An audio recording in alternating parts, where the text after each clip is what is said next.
Okay, so today's story takes place in California. So, you know how we just talked about Dr. Martin Luther King Jr. and why he was in Memphis? Well, he was there because two sanitation workers were killed on the job and the city treated their lives as expendable. That moment exposed how little protection black people had, even while simply trying to work and survive. But what happened next showed that it didn't stop with workers. That same disregard extended to young people too, and one of them was Bobby James Hutton. He was 17 years old. In 1968, Bobby Hutton was a high school student from Oakland, California. People who knew him described him as quiet, serious, and thoughtful. He wasn't known as a troublemaker, but history rarely introduces him that way. Most people only meet Bobby at the moment of his death, and even then, his age is often minimized or left out completely. Bobby was one of the youngest members and also one of the first recruits of the Black Panther Party. Inside the party, he was affectionately called Lil Bobby, a name that reflected both his age and the care others felt toward him. He didn't join because he was looking for violence. He joined because he believed in dignity, protection, and responsibility to his community. The Black Panther Party wasn't just about protests. They organized free breakfast programs for children, they monitored police behavior, they insisted that black people deserve safety in their own neighborhoods. For young people like Bobby, the Panthers offered structure, purpose, and a sense that standing up for your community mattered. And then came April 6, 1968. It was just 2 days after Dr. King had been assassinated. Oakland was tense and heavily policed. That night, police surrounded a Panther residence where Bobby Hutton and Eldridge Cleaver were inside. Officers opened fire, sending hundreds of rounds into the building. Tear gas was deployed, filling the basement with smoke. Breathing became difficult, visibility dropped, and parts of the space caught fire. For more than an hour, the assault continued. Eventually, the shooting paused, and Bobby made a decision that should have saved his life. He removed his shirt, he raised his hands, he walked out of the building to make it absolutely clear that he was unarmed and surrendering. Witnesses consistently described the same scene. Bobby complied. He did not fire a weapon, he did not threaten officers. But moments later, police opened fire, and Bobby James Hutton was killed at the scene. He was 17 years old. What followed was familiar. No officer was convicted, no meaningful accountability came.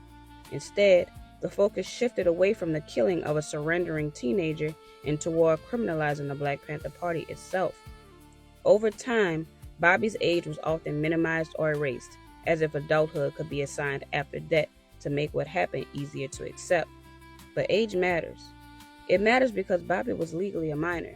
It matters because surrender is supposed to mean safety. It matters because black children have long been denied the protections routinely extended to others. And this is the part that always sits heavy with people. It matters because Bobby complied. He did what people always say you're supposed to do. He came out with his hands up, he removed his shirt, he made it clear he was unarmed. He surrendered, and he still died. And that's where the conversation gets uncomfortable, because we live in a country where people love to say, just comply and you'll be fine. But history shows us it doesn't work like that for everybody. For some people, if you comply, you die. If you don't comply, you die. And the difference isn't always behavior. The difference is often who you are. And we always have to talk about what happened after. Because Bobby's death wasn't treated like the killing of a teenager. The story immediately became about villainizing the Black Panther Party. And that's another pattern. People hear Black Panthers and automatically get scared because of how they've been framed. But the Panthers weren't just out here looking for violence. They were feeding children.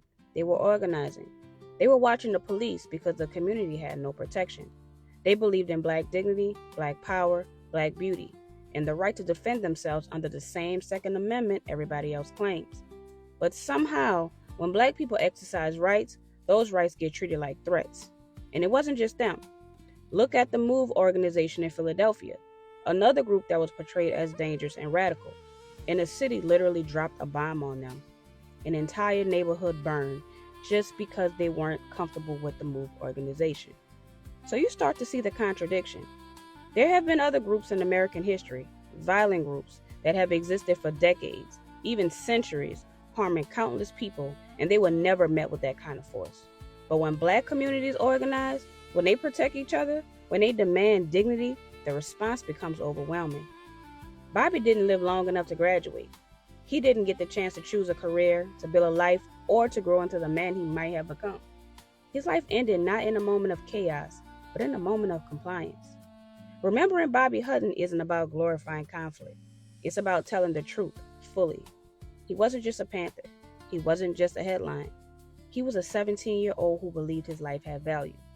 Black history demands that we remember him as he was, a child, a believer in community, and a life taken far too soon. Bobby James Hutton was the first Black Panther killed by police, a teenager whose age must never be erased.